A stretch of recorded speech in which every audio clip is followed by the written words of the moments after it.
لەیەکێک لە یاریەکانی هەفتەی 28 خولی نایابی کوردستان پیشەسازی و برایەتی ڕوبەڕوو یەکتر بوونەوە.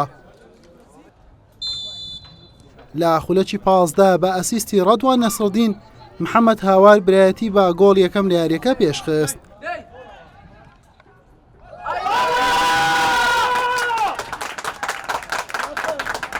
یارزانانی پیشەسازی هەوڵی ئەوەیان دەدا ئەنجامەکە یەکسان بکەنەوە، بەڵام هەوڵەکانیان وەک پێویست نەبوون تا بە گۆڵ بگەن. لە نیوەی دۆم یاریەکە سارد و سڕێکی زۆری بەخۆیەوە بینی.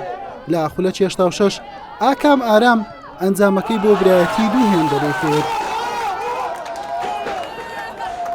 لە خولەکی کۆتایی ئەلێکس جۆرجیس گۆڵی سێمیشی بۆ برایەتی تۆمار کرد و یاری بە 3 گۆڵی پاک بە سوودی برایەتی کۆتایی هات. پیرۆزبایی لە پێشەکی لە یاریزانەکان دەکەم ئەوزە لە کادری تەدریبی و ئیدارە.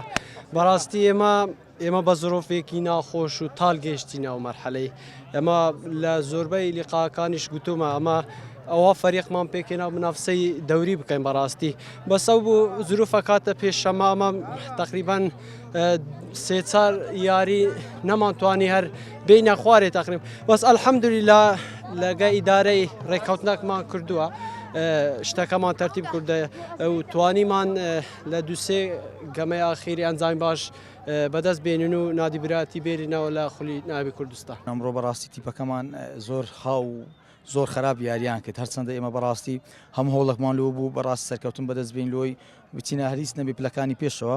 ڕاستە ئێمە تقریبان مانەوەمان مسۆگەر کرده بوو، ئەوە شێکێک لە هۆکارەکان کە بەڕاستی ئەمڕۆ یاریزانەکان خاویان پێوە دیار بوو، برایەتی لە ئێمە فعالتر بوو، لە ئێمە باشتر دەرکەوتن لە ناو یاریەکە. بۆیە هۆکارەکەی بۆی دەبینم بەڕاستی کە دوو یاری ڕابردوو جوهدێکی زۆرمان سەرف کرد بەرامبەر هەولێر و بەرامبەر پێشمەرگە یاریەکی باشیان ئەنجامدا بوو کە مسۆگەریان کرد. بەڕاستی ئەمڕۆ یاریزانەکان وەکو پێویست ئەدایان پێشکەش نەکرد. پیرۆزبای لایەنی برایەتی دەکەم و بە شایستەی لە ئێمەی بردەوە، بەڵام ئێمە ئامانجی سەرەکیمان ئەوە بوو کە لە خولەکە بمینینەوە.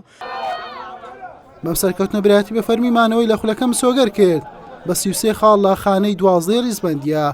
پیشەسازیش بە خاڵێک زیاتر لە خانەی نوێمە و وەرزێکی دیکەش هەر لە نایاب دەبێت.